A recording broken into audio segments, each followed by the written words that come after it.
Hey there, I'm Jessica. I'm 32 years old, and for the past 8 years, I've been living my dream as a professional event planner. Weddings, birthdays, anniversaries, you name it, I've organized it. But let me tell you, this wasn't always the plan. I actually studied accounting in college. Exciting, right? Not really. But during those years, I stumbled into organizing educational and entertainment events on campus. It was like a light bulb went off in my head. I was good at it, and more importantly, I loved it. So, after graduation, I said goodbye to spreadsheets and hello to streamers. It wasn't easy at first. I had to build my reputation from scratch. But over time, word spread, and clients started flooding in. Now, I'm booked solid most of the time. Let me tell you about the day everything changed. I was sitting in my office, discussing plans for a couple's 30th wedding anniversary. They were longtime clients, and I was excited about making their day special. I was scribbling notes, my mind already racing with ideas, when my phone buzzed. It was my sister, Amy. I ignored it at first, but she called again immediately. "I'm so sorry," I said to my clients. "Would you mind if I took this? It might be important." They nodded, and I stepped out of the room. "Amy, what's up?"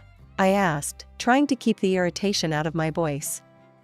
"Jess, you need to come to Mom and Dad's house. Like, now," she said, her voice bubbling with excitement. "Please?" I sighed. "Fine. I'll be there as soon as I can." I ended the call and returned to my clients, apologizing profusely. "I'm so sorry, but I have a family emergency. Can we reschedule?" They were understanding, thankfully. As I watched them leave, I couldn't shake off a feeling of unease. What could be so important? Now, let me give you a bit of family background. I'm not exactly the golden child. That title belongs to Amy, my sister, who's 8 years younger than me. Don't get me wrong, my parents took care of me. I always had food on the table and clothes on my back. But there was always a difference in how they treated us. When I went to college, my parents couldn't, or wouldn't, find the money to help me. It was my grandmother who stepped in, bless her soul. So imagine my surprise when, years later, I found out my parents had no trouble paying for Amy's college and even renting her an apartment. I'd like to say I'm over it, but who am I kidding? There's always been this distance between me and my family. I try not to dwell on it, but it's there, lurking in the background of every interaction. So, as I drove to my parents' house that day, I couldn't help but wonder what was waiting for me. What could possibly be so important that Amy insisted I drop everything and come running? In the living room, I found my parents sitting on the couch, and next to them was a guy I'd never seen before. He was about my age, with dark hair and a nervous smile. "Jessica," my mom said, her voice oddly formal. "We'd like you to meet someone." Amy practically bounced over to the stranger, linking her arm through his. "Jess, this is Mark, my fiancé." I stood there, trying to process what I'd just heard. My little sister, engaged? To this guy I'd never even met before? I plastered on a polite smile and extended my hand to Mark. "Nice to meet you," I said, my voice sounding hollow even to my own ears. Mark shook my hand, his grip a little too firm. "Likewise, Jessica. Amy's told me so much about you." I bet she has, I thought, but kept that to myself. Instead, I turned to Amy. "So, this is why you called me over? To meet your fiancé?" Amy's smile faltered for a moment.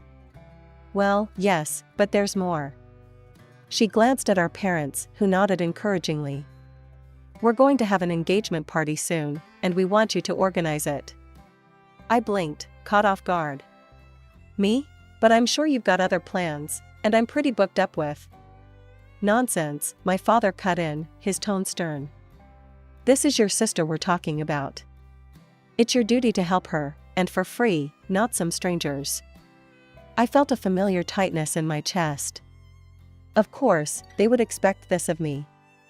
Of course, my existing commitments didn't matter. But as I looked around the room, at the expectant faces of my family and this stranger who was apparently going to be my brother-in-law, I knew I was trapped. I swallowed hard and forced another smile. Of course, I heard myself say, "I'd be happy to organize your engagement party. For free." Amy squealed and hugged me again. "I knew you'd understand. This is going to be amazing." As she rattled on about her ideas for the party, I felt a cold dread settling in my stomach. I thought about the couple I'd left hanging, about the other clients I'd have to turn down to make this happen. But what choice did I have? "Just to be clear," I said, interrupting Amy's excited chatter, "I'll organize and run the engagement for free, but you and Mark will cover all the other expenses, right? The venue, catering, decorations, and so on?" Amy and Mark exchanged a glance before nodding. "Of course," Mark said smoothly. "We'll take care of all that. You just work your magic, Jessica." Back at the office, I called the anniversary couple. "I'm so sorry," I told them, my heart heavy. "Something's come up with my family, and I won't be able to plan your anniversary party after all." They were disappointed, of course, but understanding. I gave them the contact information for a friend in the business, hoping she could take care of them. After hanging up, I leaned back in my chair and closed my eyes. What had I gotten myself into? And why did I always let my family push me around like this? The next few weeks were a whirlwind of activity. I threw myself into planning Amy's engagement party, determined to make it perfect, despite the circumstances. I booked a high-end restaurant, arranged for exquisite decorations, and even managed to snag my favorite DJ. It was going to be spectacular and expensive. Finally, with everything set, I drew up an invoice detailing all the expenses. The total came to just over $15,000. It was a lot, but for an engagement party of this caliber, it was actually quite reasonable. I sent the invoice to Amy's email, expecting to hear back from her promptly. Instead, silence. A day passed, then two. No response from Amy, no confirmation that she'd even seen the invoice. I was starting to get nervous. The event was just days away, and I had contractors who needed to be paid. Finally, unable to wait any longer, I called Amy. She picked up on the fourth ring, her voice sickly sweet. "Hey, Jess, what's up?" "Amy, did you get the invoice I sent? For the engagement party?" There was a pause, then a laugh that sent chills down my spine. "Oh, that? Why would I need to pay for anything? You're organizing it, right?" I felt my blood run cold. "Amy, we agreed that I would organize it for free, but you and Mark would cover the actual expenses. Remember?" "No," Amy said, her tone dripping with false surprise. "I'm pretty sure you said you'd take care of everything. I mean, that's what sisters are for, right?" I gripped the phone tighter, my knuckles turning white.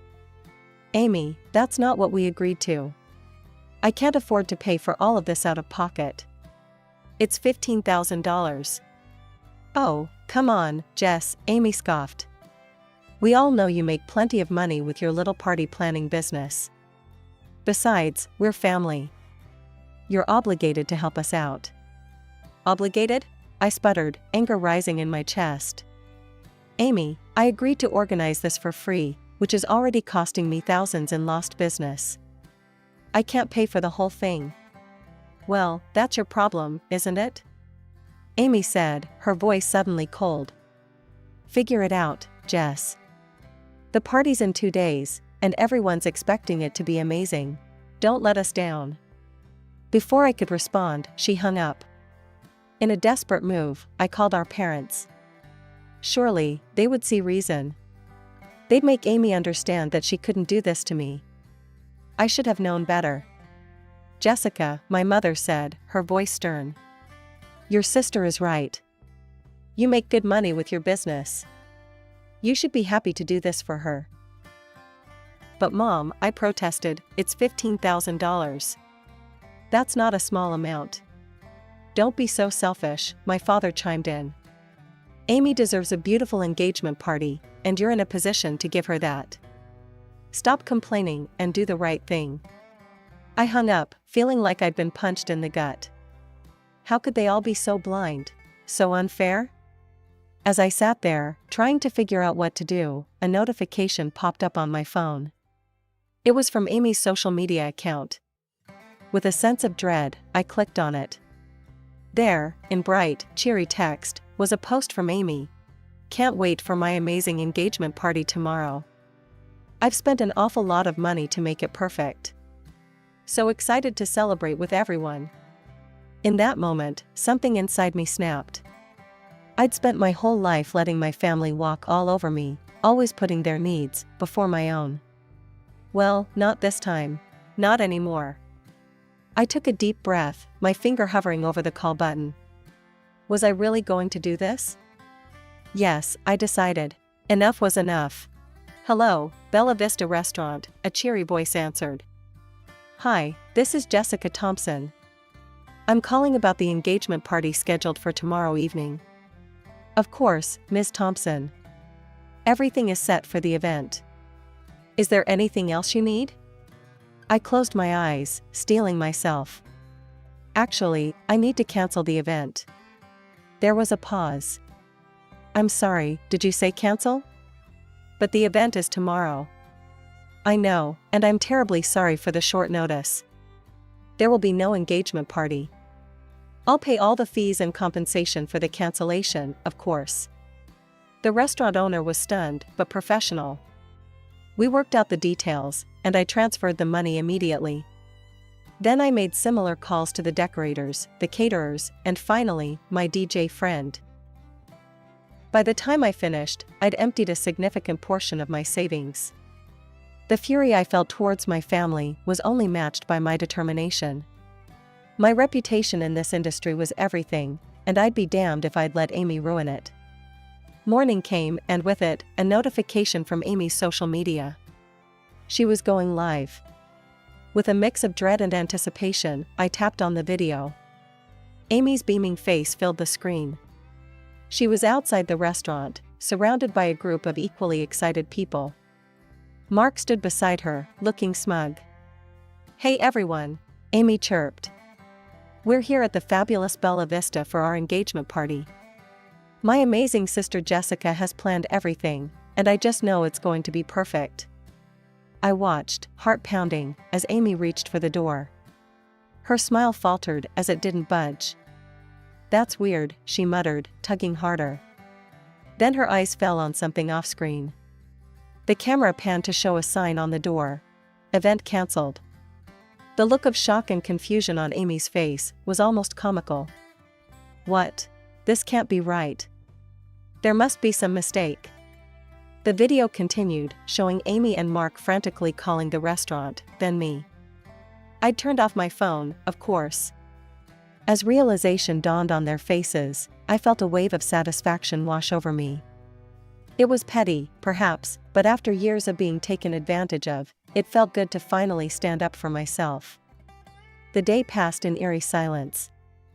I kept myself busy, catching up on work I'd neglected while planning Amy's ill-fated engagement party. But as afternoon faded into evening, I knew I couldn't avoid the inevitable forever. With a heavy sigh, I turned my phone back on. Almost immediately, it exploded with notifications. Missed calls, voicemails, angry texts, mostly from Amy and my parents. I steeled myself and dialed Amy's number. She picked up on the first ring. "You scum," she screamed, not even bothering with a hello. "What the hell did you do?" I took a deep breath, forcing myself to remain calm.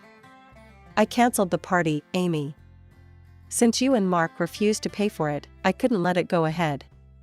"You had no right," she shrieked. "Do you have any idea how embarrassing that was?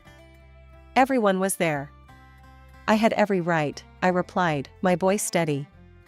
"It was my money, my reputation on the line. You didn't respect my work, you tried to deceive me. So I made a decision." Amy let out an incoherent scream of rage, hurling insults at me. I waited for her to run out of steam before simply saying, "Goodbye, Amy." and hanging up. I had about 15 minutes of peace before my phone rang again.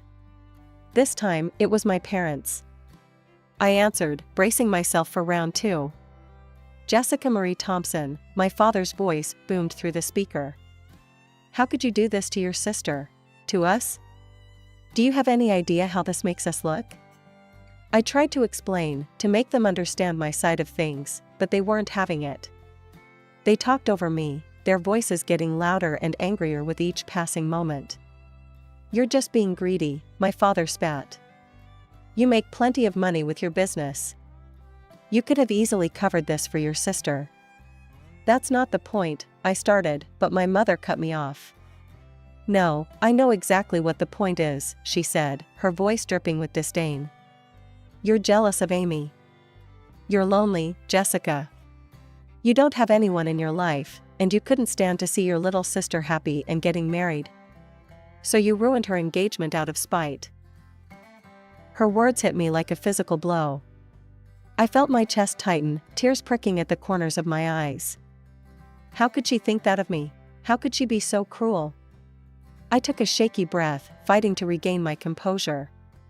Without another word, I hung up the phone. After a restless night, I woke up with a new resolve. I'd been pushed around for far too long, and it was time to push back. With determination, I sat at my computer and drafted an email to Amy. Dear Amy, I hope this email finds you well after yesterday's unfortunate events. As you're aware, I incurred significant expenses in preparing for your engagement party, which you and Mark agreed to cover. Given the circumstances, I am formally requesting reimbursement for all costs related to the event, including but not limited to catering, venue rental, and decorations. The total amount due is $15,000. Please arrange for this to be paid within 14 days. If I do not receive payment or hear back from you regarding a payment plan, I will have no choice but to pursue legal action to recover these costs. I hope we can resolve this matter amicably. Sincerely, Jessica. I hit send before I could second-guess myself. It felt good to take action, to stand up for what was right. However, my moment of satisfaction was short-lived. Within an hour, my phone was buzzing with incoming messages. Amy and Mark had apparently tag-teamed to bombard me with a barrage of threats and insults. The language they used made me wince. It was vicious, personal, and downright cruel. You'll regret this, you bitter old hag, one of Amy's messages read. We'll ruin you if you try to take us to court, Mark threatened in another. I was considering whether to block their numbers when my phone rang again. This time, it was my cousin, Lisa. I hesitated for a moment before answering. Jess, what the hell happened yesterday? Lisa's voice was a mix of concern and curiosity. I sighed, then found myself spilling the whole story. The unfair expectations, the refusal to pay, the cancellation, everything. To my surprise, Lisa listened without interruption, and when I finished, she was firmly on my side. Wow, Jess. I can't believe Amy would do that to you. And aunt and uncle, that's just not right, she said, her voice full of sympathy. Thanks, Lisa. It means a lot to hear that, I replied, feeling a wave of relief. It was good to know at least one family member understood. But wait, Lisa continued, her tone changing to one of confusion. Why couldn't Mark pay for it? His family is loaded. I sat up straighter. What do you mean? Yeah, I know them. The Andersons, right? They own like half the optical shops in the city.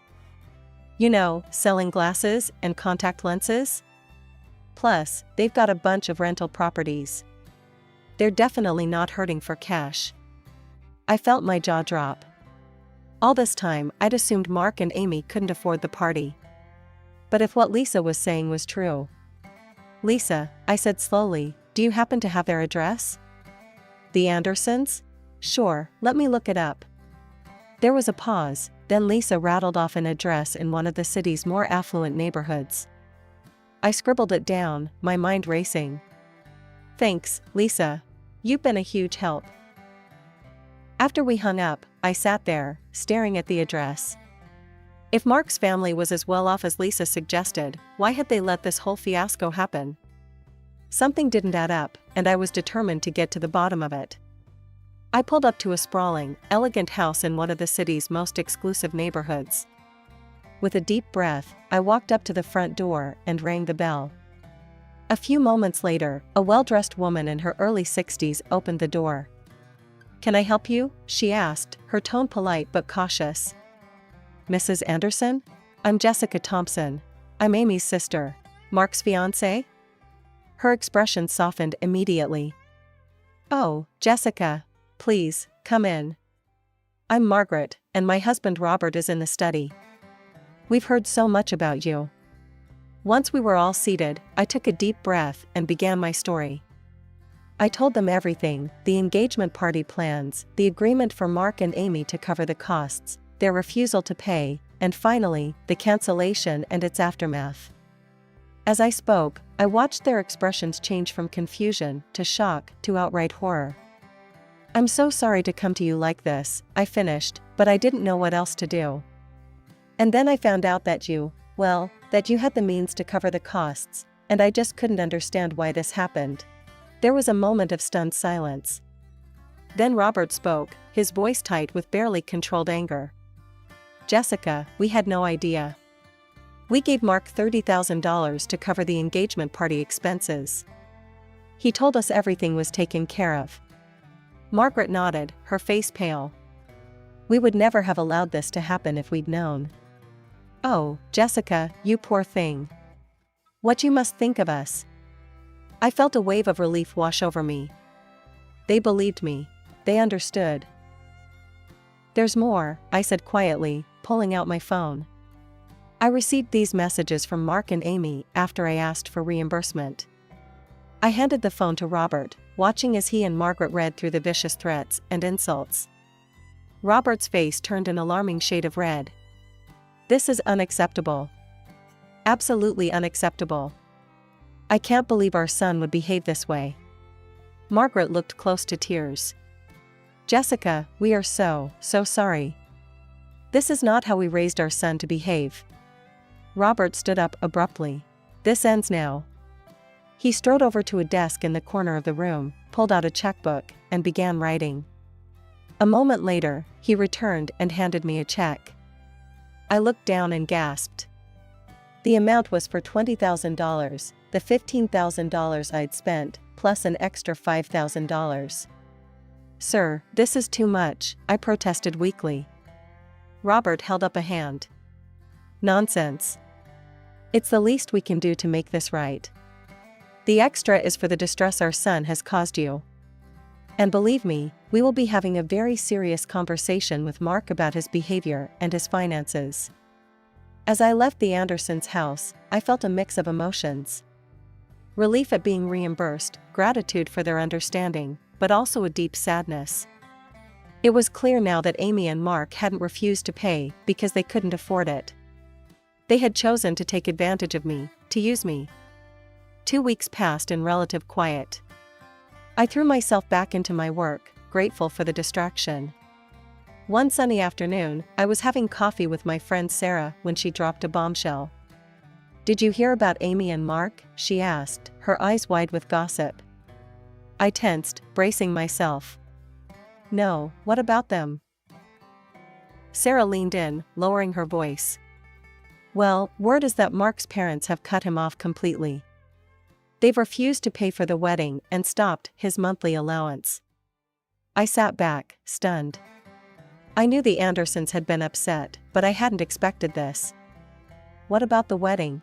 I managed to ask. Sarah shook her head. "Cancelled.